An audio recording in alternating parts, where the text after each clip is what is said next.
Assalamualaikum warahmatullahi wabarakatuh.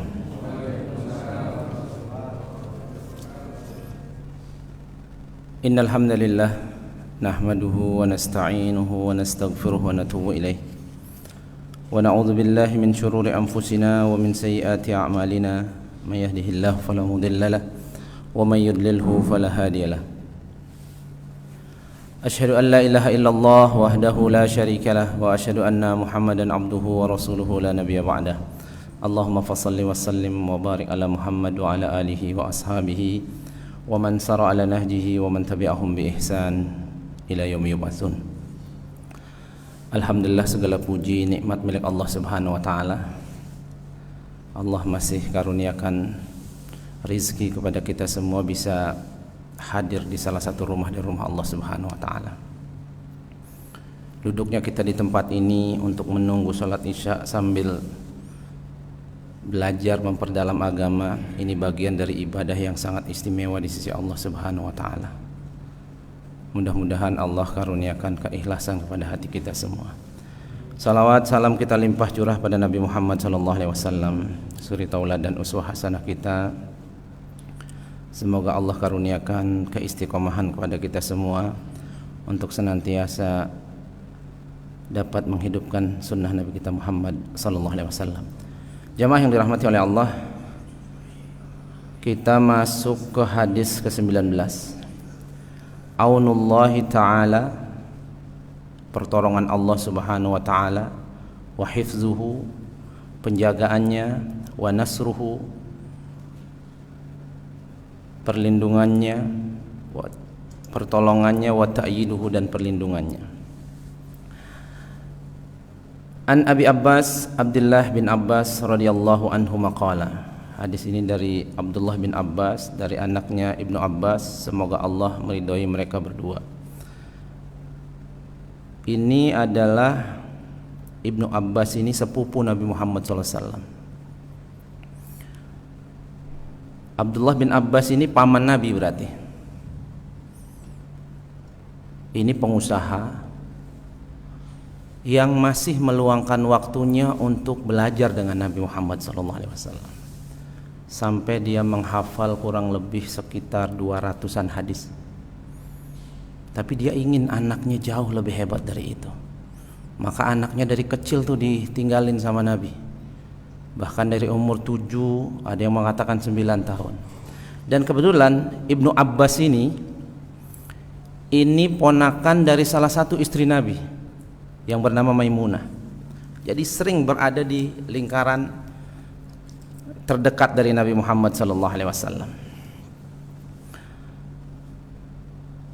Dan Ibnu Abbas ini, jamaah yang dirahmati oleh Allah, salah satu sahabat yang didoakan oleh Nabi Muhammad SAW. Ini doanya bagus ketika kita gunakan untuk mendoakan anak-anak kita. Allahumma faqihu fid din, ya Allah, berikan dia kefakihan, kedalaman dalam bidang agama. Wa 'allimhu ta'wil, ada ajarkan dia ta'wil, pentafsirkan ayat-ayat Al-Qur'an. Nah, ini kita bisa gunakan untuk mendoakan anak-anak kita. Beliau pada saat Nabi meninggal umurnya kurang lebih 15 tahun dan mendapatkan julukan Khibrul Ummah, tintanya umat ini, karena pemahaman terhadap agama yang sangat luar biasa. Tentunya berkah doa dari Nabi Muhammad SAW. Kalau ayahnya hafal 200 hadis, Ibnu Abbas hafal 2000 hadis lebih. Nah, jamaah yang dirahmati oleh Allah, ini harus kita contoh. Kita juz 30 hafal ad-duha ke bawah, anak kita minimal juz 30-nya hafal.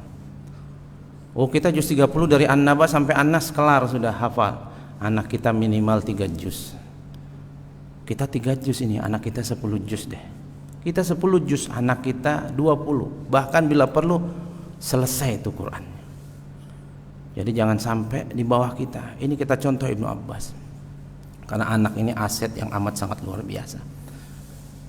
Seandainya kita punya anak banyak, satu saja jadi anak soleh, ini sudah tenang urusan akhirat kita. Karena syarat doa-doa anak itu diterima ada embel-embel soleh di belakangnya. waladun salihun yad'ulah, anak yang saleh yang senantiasa bermunajat memohon ampunan buat kedua orang tuanya. Jamaah yang dirahmati oleh Allah Subhanahu wa taala, Ibnu Abbas ini wafat umur 70 tahun. Jadi cukup tua. 70 tahun, Nabi kita 63 tahun. 70 tahun wafatnya, meninggal di daerah Taif. Kalau kita umroh ada city tour ke Taif, biasanya diajak mampir tuh sama guide-nya di Masjid Ibnu Abbas.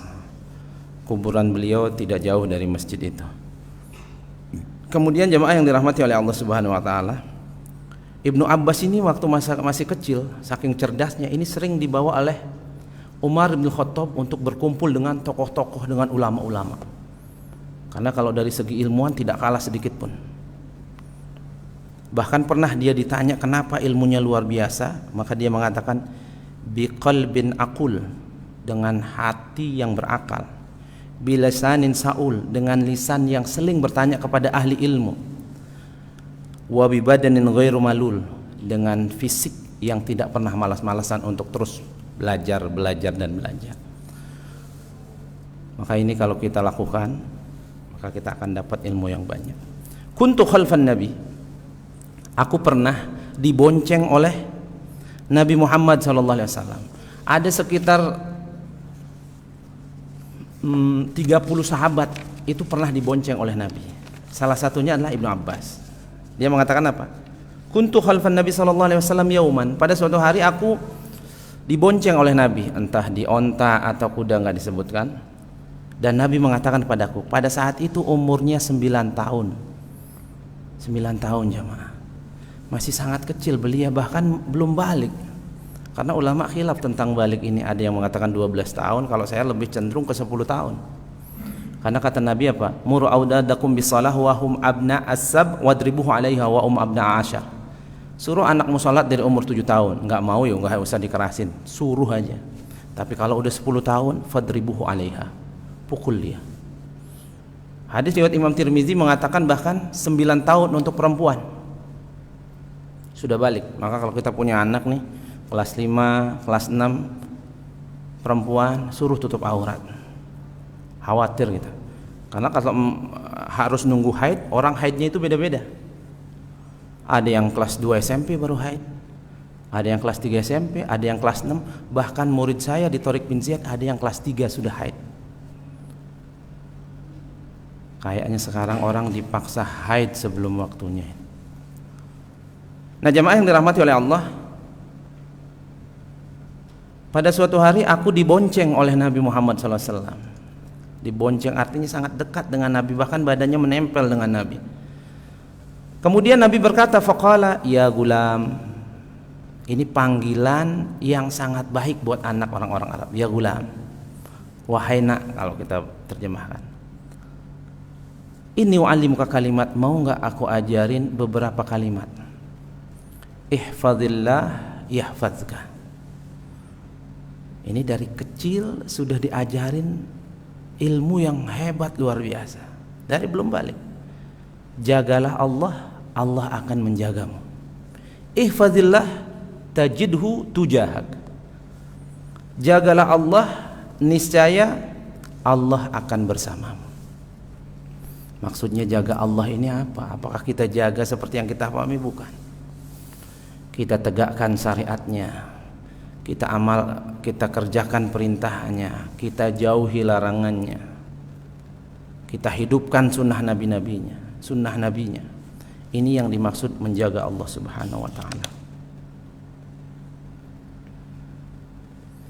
Nah jamaah yang dirahmati oleh Allah, ayat model-model kalimat begini ini banyak. Di ayat Al-Quran misalnya ada ayat berbunyi hafizu ala salawat wa salatil wusta, jaga solat 5 waktu kalian, wabil khusus solat pertengahan. Orang yang menjaga solat 5 waktunya dengan baik, menjaga solat 5 waktunya dengan benar, kapanpun dia wafat dengan catatan tidak punya dosa syirik, insya Allah masuk surga. Karena otomatis ketika kita menjaga solat kita dengan baik, benar, amal soleh kita pasti akan diterima oleh Allah. Fa in qubila salatuhu qubila sairu amalihi, kata Nabi. Kalau solatnya benar diterima oleh Allah, seluruh amal solehnya diterima. Apalagi solat pertengahan. Apa itu solat pertengahan? Solat subuh. Ada yang mengatakan solat subuh dan asar, ada yang mengatakan solat subuh dan isya. Ini solat berat, Pak. Terutama bagi orang yang ada bibit munafik dalam hatinya. Asqalus sholah, solat yang paling berat dilakukan orang-orang munafik, salatul fajri wa salatul isya, solat subuh dan solat isya. Lau ta'lamu anna ma fihi ma la atauhuma walau kana habwa. Seandainya orang-orang itu yang malas ke masjid subuh isya itu, Allah takdirkan bisa melihat, dibuka kasyafnya sama Allah, Allah takdirkan bisa melihat pahala solat subuh, la atauhuma walau kana habwa, lumpuh kakinya, ngesot dia ke masjid. Saking kita nggak bisa lihat. Maka ciri orang bertakwa yang pertama apa? Alladzina yu'minuna bil ghaib. Beriman terhadap adanya pahala yang gaib, nggak kelihatan. Dan itu kadang bisa kita lihat waktu kita di dunia kapan? Ketika menghadapi sakaratul maut. Maka orang-orang yang malas sedekah, dia mengatakan apa? Rabb laula akhartani ila ajalin qarib fa asaddaq. Ya Allah, boleh nggak sakaratul maut ini tunda dulu deh 5 menit aja. Mau ngapain kata Allah? Mau sedekah. Karena dia lihat pahala sedekah banyak banget. 1000 dia sedekah, 700.000 di sisi Allah. Bahkan lebih dari itu. Wallahu yudhaifu liman yasha. Ada ayat lagi model yang lain. Hafizu aimanakum. Jaga janji-janji kalian. Walladzina hum li furujihim hafizun, orang-orang yang menjaga kemaluannya. Itu di ayat yang mirip-mirip tentang ini. Kemudian di hadis lain juga ada, man hafadha 'alaiha, siapa yang menjaga salat 5 waktunya dengan baik dan benar. Apa yang Allah janjikan? Jawaban langsung dari Allah. Yahfazka ini Allah sebutkan di situ. Allah akan menjagamu, apa yang Allah akan berikan ketika kita salatnya benar. Kana lahun nur, dia akan diberikan cahaya oleh Allah. Kita masuk liang lahat, Pak, ini pekat, gelap, lembab. Allah akan kasih cahaya di situ. Di dalam hadis Barra bin Azib dikatakan apa? Yuwassa qablahu ala muddil basar. Kuburnya meluas sejauh mata memandang.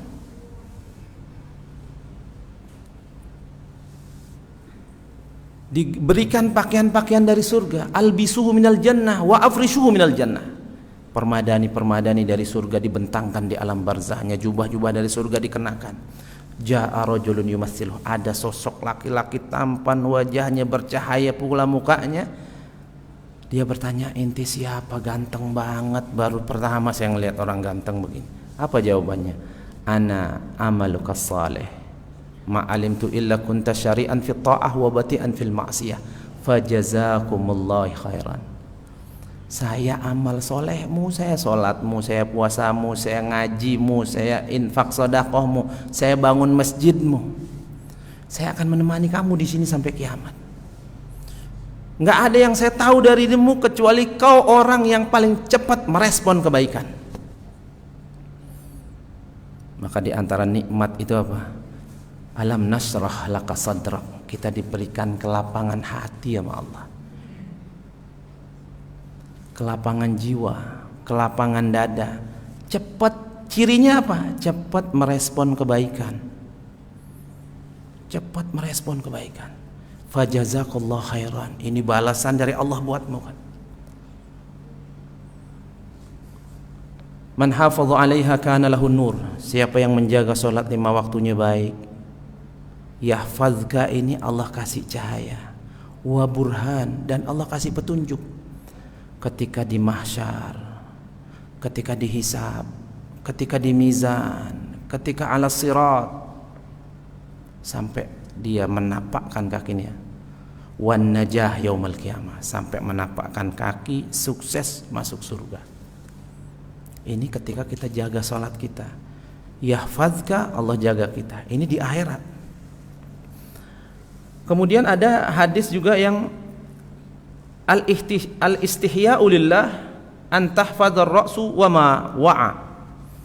Ciri orang yang malu terhadap Allah itu yaitu orang yang menjaga kepala dan yang ada di sekitarnya. Maksudnya apa? Dia jaga matanya dari melihat yang tidak baik. Dia jaga lisannya dari berucap yang tidak baik. Dia jaga telinganya dari ghibah, namimah dan lain sebagainya. Wa yahfadzul batn, dan menjaga perut, wa ma hawa, dan yang ada di sekitar perut, di bawah perut. Perut jangan sampai makan yang haram. Subhat aja kalau bisa jangan. Hadisnya sudah kita lewat itu jauh. Apalagi haram. Ini penyebab doa-doa enggak diterima. Nanti kita ada idza sa'alta fas'alillah, kita akan bahas itu. Kemudian syahwat. Jangan sampai berzina. Dulu pernah kita sampaikan, zina ini dosa warisan. Zina dosa warisan, dan dia ibarat hutang.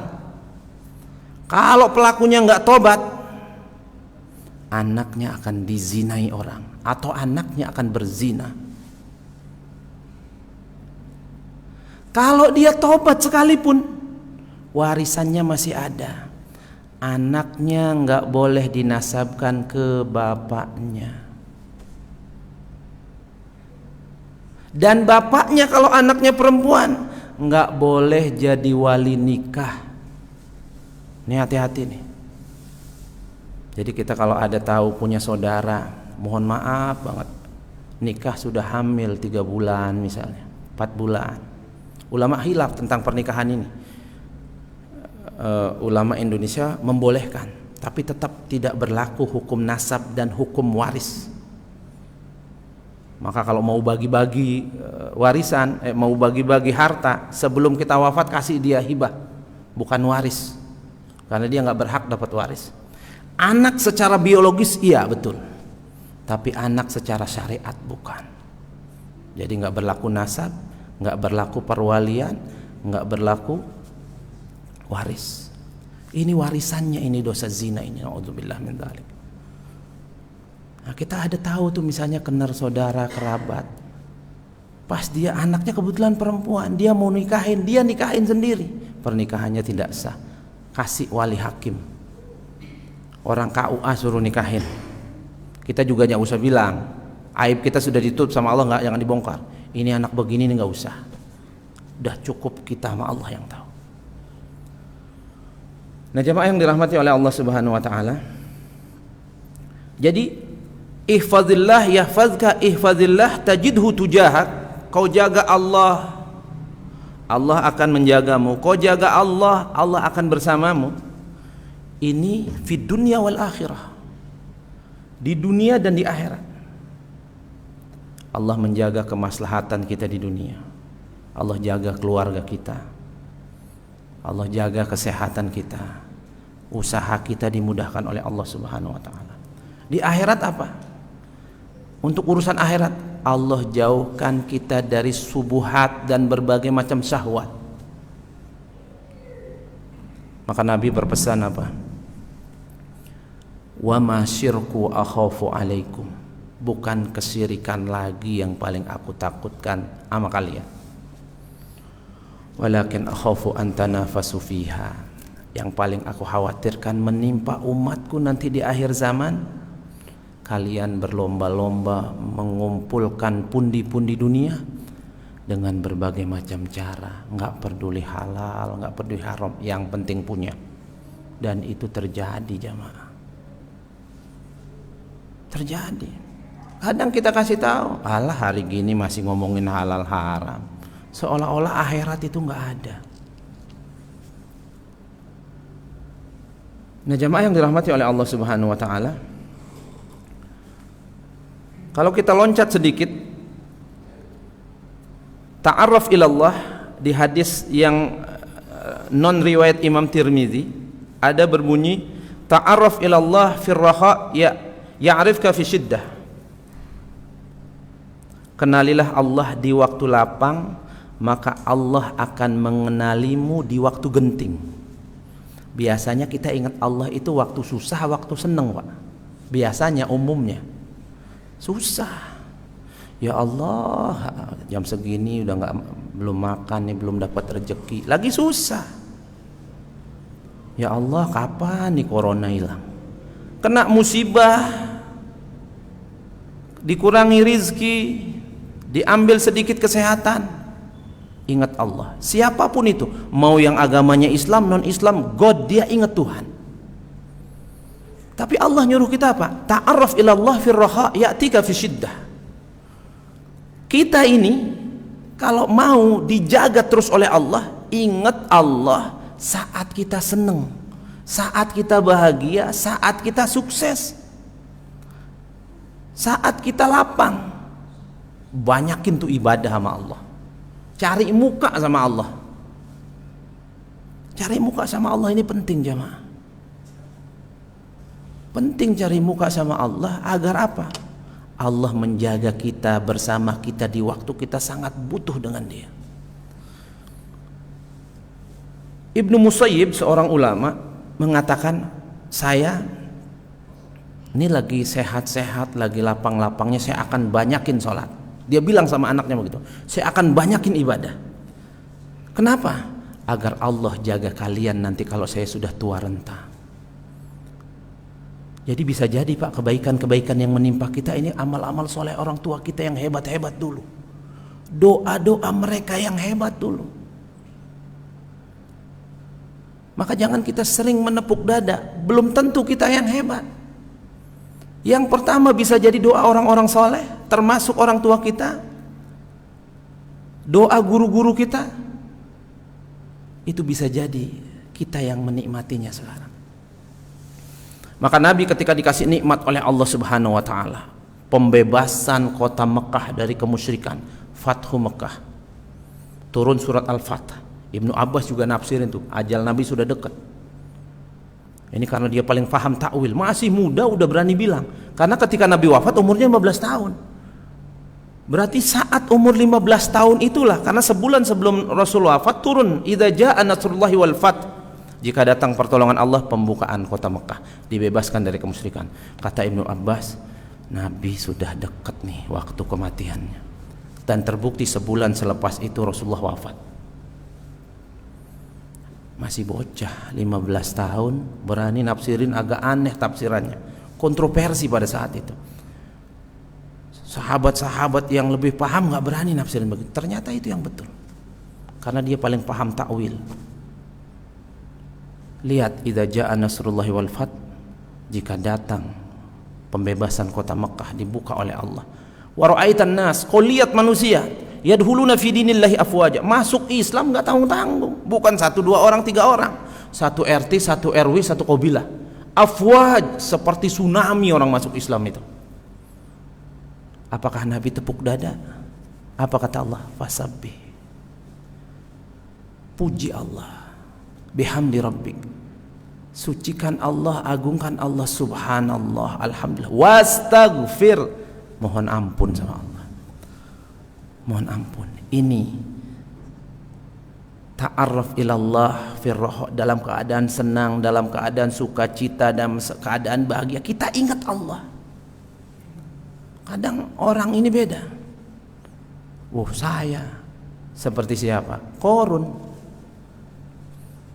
Ini saya punya pundi-pundi kekayaan ini karena saya yang usaha, nggak ada yang tolongan orang lain. Dibalik sama Allah, selesai urusan. Maka kenali Allah di waktu lapang, lagi jalan-jalan, zikir Pak. Jangan banyakin dengerin dangdut di mobil, ngeri zaman sekarang, banyak musibah. Kemarin kecelakaan, umurnya berapa tahun? Ngeri Pak. Coba lagi dengerin murotal, agak mendingan lah.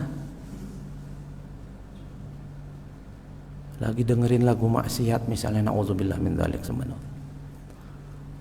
Umur kita nggak tahu Pak, kita nggak tahu jamaah. Malaikat itu lagi ngintai kita nih sekarang nih. Ini siapa yang duluan ini? Di dalam riwayat dikatakan 3 kali sehari. Bahkan saya dengar di riwayat lain 70 kali sehari. Ini sudah habis belum rezekinya nih ya? Kayaknya udah habis tuh. Habis sholat isya misalnya. Kita nggak tahu Pak.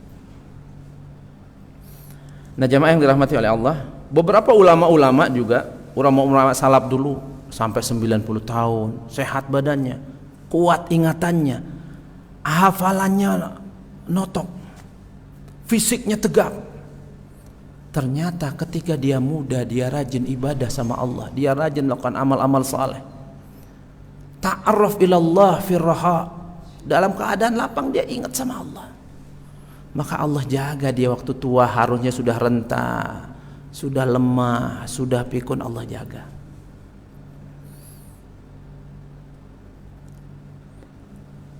Kemudian jamaah yang dirahmati oleh Allah, balik ke hadis awal tadi, ihfazillah yahfazka, ihfazillah tajidhu tujahak.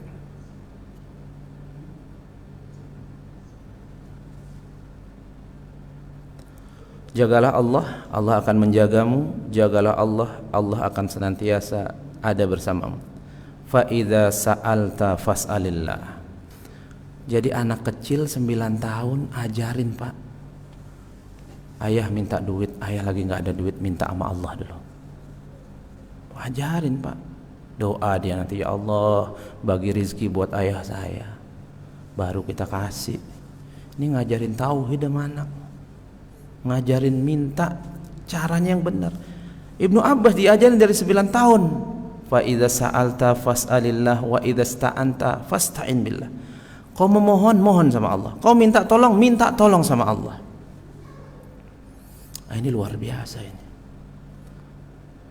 Sekarang apa? Kedukun, paranormal. Masya Allah.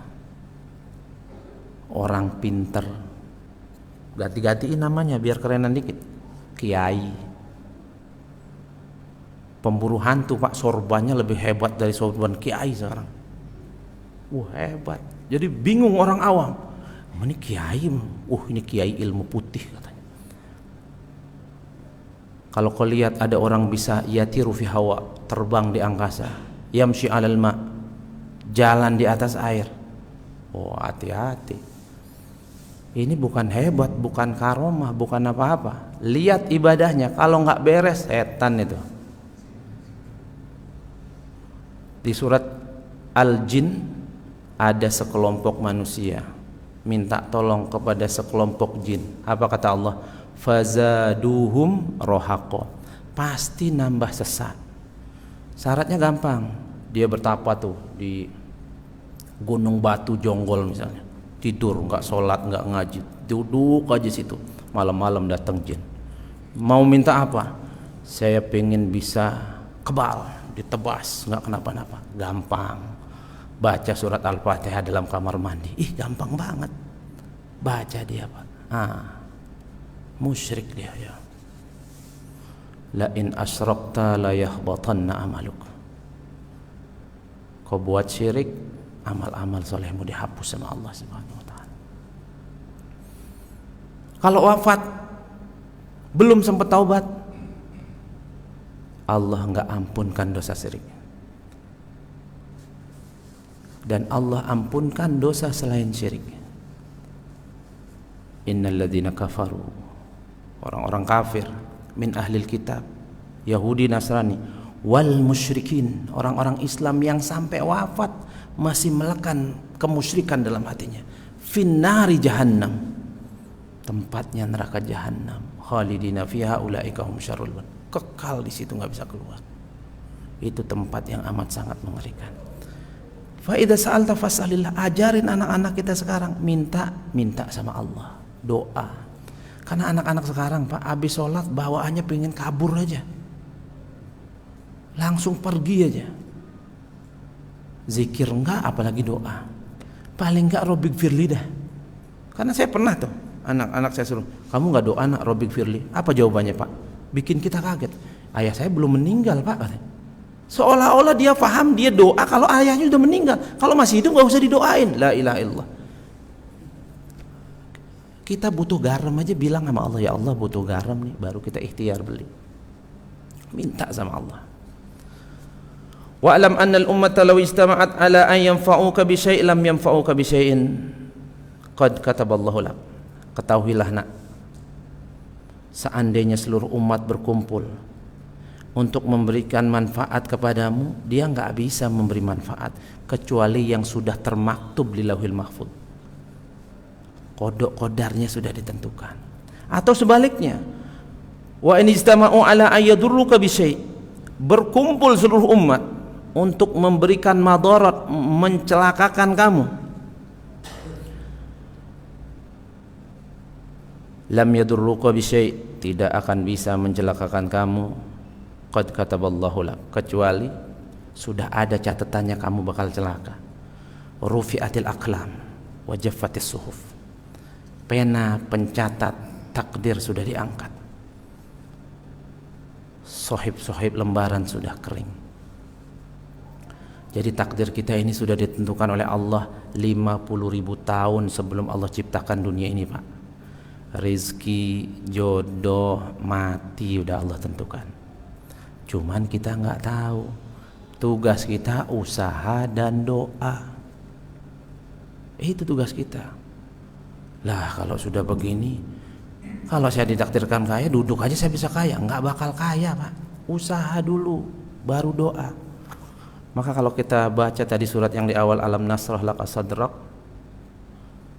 fa idza faragta fansab wa ila rabbika farghab. Fa idza faragta fansab, kita disuruh tawakal, wa ila rabbika farghab. Sudah tawakal kita, serahkan sama Allah hasilnya. Serahkan sama Allah. Orang yang nggak soleh saja kalau caranya benar dia nyari duit, Allah kasih, Pak. Masa kita yang sholat, yang ngaji, ya kecuali caranya nggak benar. Maka jamaah yang dirahmati oleh Allah, wa fi riwayat ghairi Tirmizi, dalam riwayat lain selain riwayat Imam Tirmizi, ihfazillah tajidhu amamak, jagalah Allah, niscaya Allah akan bersamamu atau Allah akan ada di hadapanmu. Ta'arraf ilallah fi rakha ya'rifka fi syiddah, kenali Allah ketika waktu lapang, maka Allah akan mengenalimu ketika waktu susah. Maka kita kan diingatkan tuh hadis yang sudah hafal semua kita. Jaga 5 perkara sebelum 5 perkara. Kaya sebelum miskin. Lagi kaya banyakin sedekah. Bahkan ghibtoh, iri terhadap orang kaya yang rajin sedekah itu harus, Pak. Kita nggak boleh iri sebetulnya, kecuali dalam perkara-perkara seperti ini. Misalnya ngelihat orang, ya Allah punya anak 32, udah hafal Quran 30 juz, iri, Pak. Kita nggak punya, iri. Ini namanya ghibtoh dalam agama. Iri dalam ingin mendapatkan kebaikan, pahala yang banyak. Berapa banyak orang tuanya dapat pahala itu? Orang tuanya mungkin nggak bisa ngaji, mungkin ngajinya selembar, bocahnya ngaji 5 juz kalau dihafal Quran 11 juz, dihitung ngaji, bayangin. Kata Allah, la hasada illa fisnan, nggak boleh iri kecuali dalam 2 golongan. Rajulun atahullahul mal, orang Allah kasih harta, dia kerjanya apa? Yunfiqu bihi ana al-lail wa atrafan nahar, dia sedekah siang malam, sedekah siang malam dengan hartanya. Dan tadi kita sebutkan pahala yang paling sering muncul ketika sakaratul maut yang dilihat Allah sebutkan dalam surat Al-Munafiqun ayat 10, pahala sedekah 700 kali lipat lebih, Pak. 1.700.000 pahalanya. Coba 10.000 tiap hari, berapa pahalanya? Sedikit menurut kita, belum tentu sedikit menurut Allah. Kam min amalin saghirin yukabbiruhu niyyah, berapa banyak amalan kita anggap remeh-temeh, besar di sisi Allah. Dan berapa banyak orang menganggap, saya kayaknya amalnya udah banyak nih, udah cukup nih, nggak ada nilainya di sisi Allah Subhanahu wa ta'ala. Maka ini sebab kita disuruh memohon tiap saat agar ibadah-ibadah kita diterima. Siapa yang berani bilang maghrib saya tadi pasti diterima oleh Allah Subhanahu wa ta'ala? Kecuali dia sudah di SMS malaikat Jibril tadi, alhamdulillah Bapak sudah diterima. Ada yang di SMS? Nggak ada, nggak tahu kita. Maka kita minta, Allahumma taqabbal, ya Allah terima ya Allah.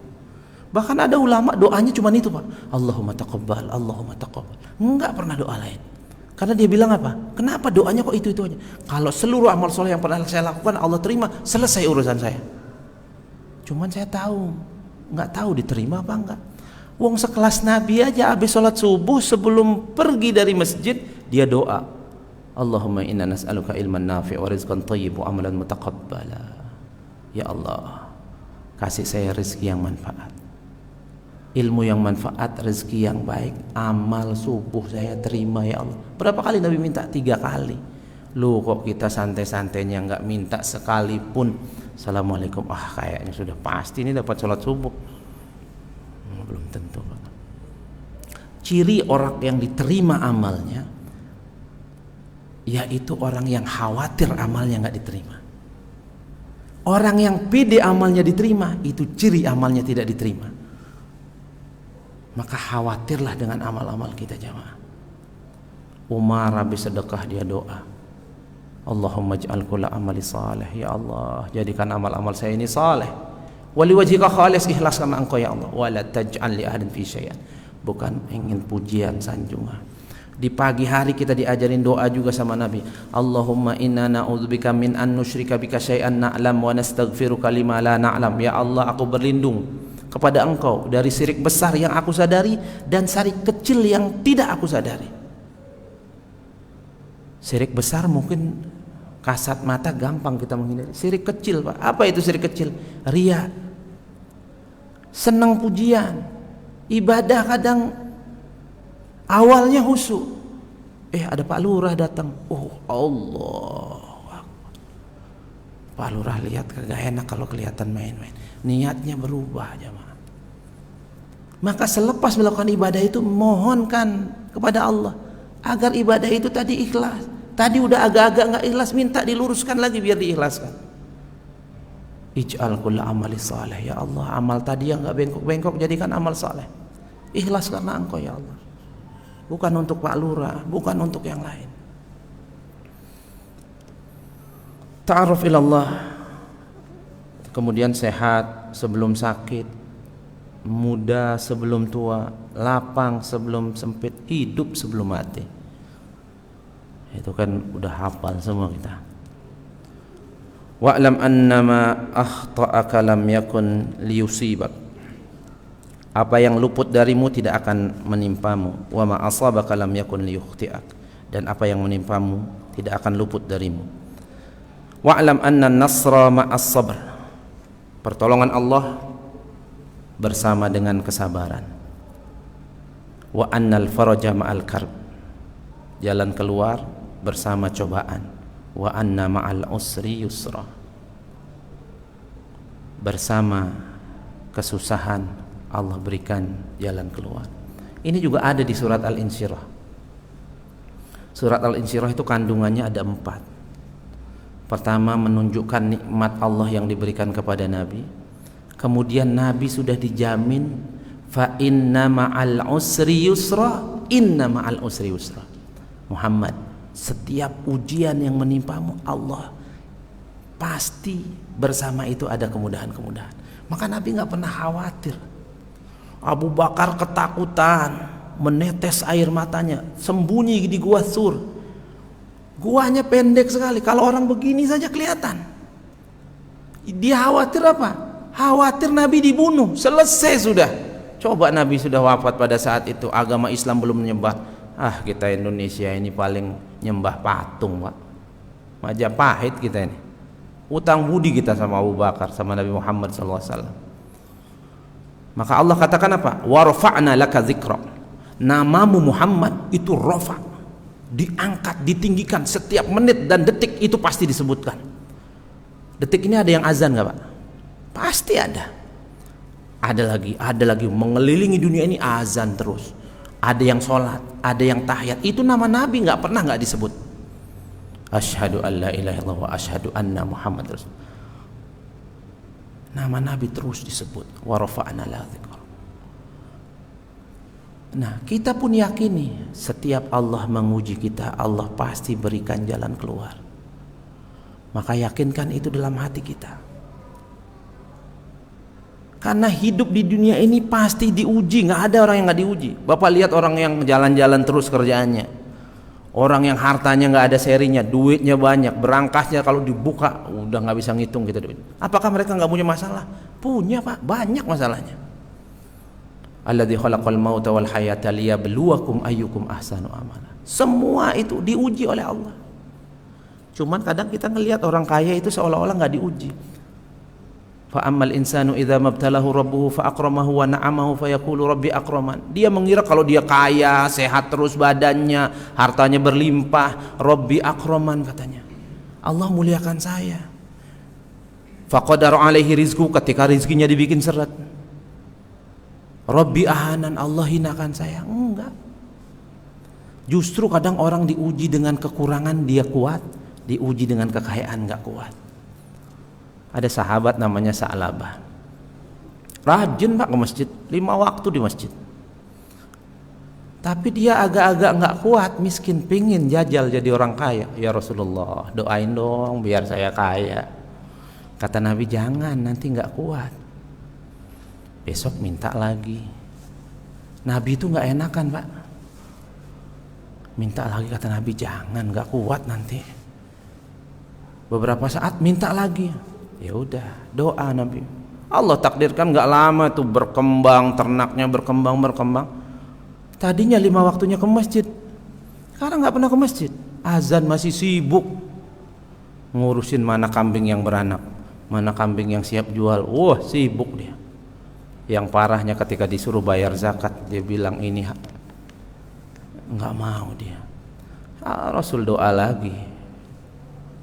Jadi begitulah kita kadang kita kalau kayak sekarang ini, coba harta kita banyak, kita udah mikir dari kemarin nih, weekend kemana nih? Bukan makan apa kita ya, makan di mana kita? Kayaknya makan malam di Bandung enak nih. Nanti paginya sarapan di Dago, besok meluncur ke Setu Patenggang. Udah sibuk aja. Sesekali perlu Pak, boleh jalan-jalan silahkan. Lah ini tiap minggu, touring tiap minggu, ngabisin duit. Bahkan ada grup namanya grup ngabisin duit Pak. Bener, obrolannya bagaimana ngabisin duit. Kenapa? Tiap weekend merencanakan kemana kita jalan. Grup ngabisin duit dibilang, Masya Allah. Ya sebulan sekali lah, 3 bulan sekali lah. Pakai coba tabung buat haji, buat umroh, buat anak yatim yang nggak makan tuh masih banyak jemaah. Yang susah itu masih banyak. Kalau kita biasa keluar dengan dai-dai itu ke pelosok-pelosok, nangis kita Pak. Ada guru ngaji, ya Allah, sebulan 5.000 Pak gajinya Pak. 5.000 jemaah. 5.000 gajinya gimana? Rumahnya sangat sederhana. Di pelosok-pelosok itu banyak susah. Dai-dai kita di pelosok itu luar biasa. Coba yang dekat dengan dewan dakwah deh, coba cek bagaimana dai-dai di daerah itu. Saya banyak bersinggungan dengan mereka. Masya Allah, susah mereka itu. Coba ada yang membiayain kendaraan mereka, kan enak mereka rawaribi. Jadi mereka nggak fokus nyari, kasih mereka modal usaha. Plus suruh tiap sore ngajar di TPA misalnya. Kasih kendaraannya. Kita bingung sekarang, mobil masih bagus, ada Pelos terbaru nih kayaknya nih, perlu kita survei nih, DP cuman sekian. Masya Allah. Itu yang ditakutkan oleh Nabi kita Muhammad SAW. Kemudian jamaah yang dirahmati oleh Allah, kandungan dari, ini baru masuk kandungan ya, udah. Ihtimamun Nabi bitawjihil ummah, perhatian Nabi terhadap memberikan taujih kepada umat ini luar biasa, sampai anak kecil. Dan kita harus tahu cara dakwah Pak, jangan samain ngajarin aki-aki, ngajarin bapak-bapak, ngajarin ibu-ibu, ngajarin bocah, bahasanya sama, nggak bisa, beda-beda. Saya aja kalau ngajar kelas 3 sama ngajar kelas 6 beda bahasanya. Kita samain nggak bisa, ngajar kelas 1 nggak bisa sama kelas ngajar SMP. Saya kebetulan guru SD, ngajar kelas 2 pernah, ngajar kelas 3 pernah, ngajar kelas 5, kelas 6 pernah, SMA, SMP pernah. Jadi beda, ada cara-caranya. Dan kita harus paham itu. Dan Nabi itu sangat paham, Nabi sangat paham itu. Baru mau nomor 1. Wa tansiatul jilal mu'min al-mithali, dan bagaimana cara mencetak generasi teladan. Jadi Nabi sangat konsen terhadap harisan ayyagris al-aqidah asalimah fi nufusil mu'min. Bagaimana menanamkan akidah yang baik di hati orang-orang mukmin, wa khosatan syabab, wabil khusus anak muda. Sekarang anak muda kita, Pak, ini malam minggu begini, lihat tongkrong-tongkrongan kopi itu, woi, penuh Pak. Saya biasanya Ahad pekan ke berapa itu pernah saya sampaikan di sini, di Kompas, pekan pertama saya ngisi di Kompas depan Pegadaian, masuk lagi ada Masjid Jami Muhajirin, dari Bulak Kapal, Pak, jam 3 malam itu. Sekarang subuh kan jam 4 masalahnya, jam 3, kadang setengah 3 udah jalan. Nanti nyampe parkiran tidur dulu saya di situ kalau masih ngantuk. Manusia anak muda rame, Pak, ratusan. Ngeri kadang kita, takut kesenggol, kita digebukin, ngeri banget, hati-hati banget. Ngumpul banyak kanan kiri, cewek cowok, anak muda semua. Pas azan hilang mereka semua, ditelan bumi. Di masjid juga nggak ketemu kita. Ya Allah. Subhanul yaum rijalul ghad. Pemuda hari ini, tokoh-tokoh di masa depan, harusnya kalau kita siapin dengan baik. Maka ada hadis yang mengatakan apa? 7 golongan yang akan ditolong oleh Allah Subhanahu wa taala pada hari kiamat. Salah satu di antaranya adalah syab, pemuda, nasya'a fi ta'atillah, tumbuh dalam ketaatan sama Allah. Maka kalau kita rezekinya banyak, punya bocah, Pak, aman masukin pesantren, sudah aman, Pak. Walaupun Bapak kiai, Bapak tokoh, belum tentu anaknya benar, Pak, kalau dididik biasa-biasa saja. Saya kenal tokoh hebat, sering muncul di TV ceramah di Jakarta, saya nggak mau sebutin namanya. Saya kenal baik sama anaknya, Pak. Kuliah di UIN, mohon maaf, nggak pernah pakai kerudung, Pak. Dari rumahnya kerudung, di mobil bareng sama kita lepas kerudung, di parkiran UIN pakai kerudung lagi. Yang anak laki-lakinya nggak pernah puasa, nggak pernah puasa, Pak. Bapaknya tiap bulan balik Mekah, bapaknya nggak tahu. Ya maaf. Makanya aman masukin anak ke pesantren, aman kita. Nangis kita sekarang nggak apa-apa, nangis, banyakin nangis kita, nggak ada masalah. Anak kesayangan, nangis sudah. Nanti kita akan nangis bahagia, Pak, melihat anak kita menjadi anak-anak yang hebat. Jangan sampai kita nangis nanti anak kita pecandu narkoba, garong, maling, naudzubillah min dzalik. Baik jemaah, insya Allah bulan depan kita lanjutkan atau kita langsung ke, karena tadi sudah banyak juga kita dibahas. Cukup ya Pak Rahmat, kurang lebihnya mohon maaf. Aku qauli hadza wa astaghfirullah li wa lakum. Ya boleh.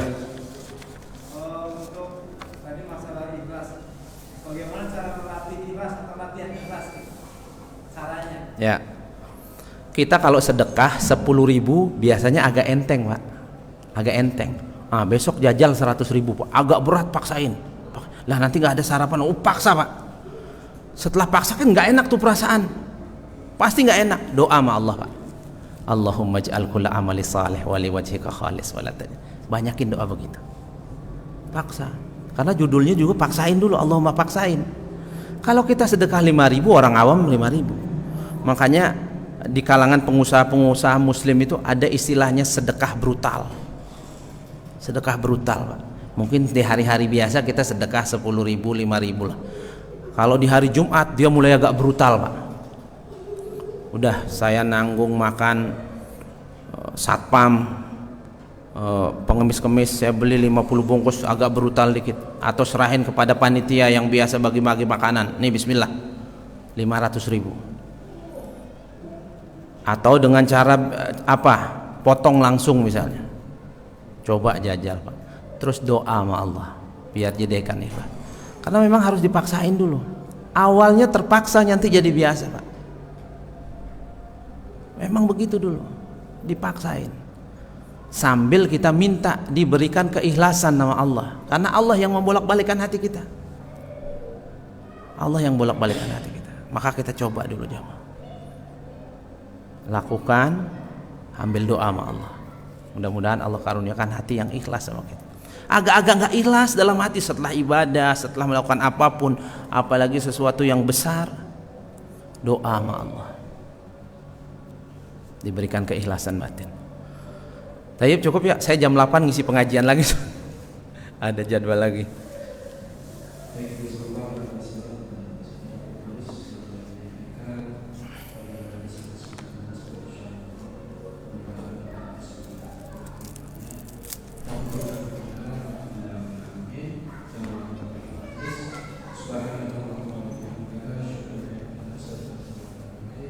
Assalamualaikum warahmatullahi wabarakatuh.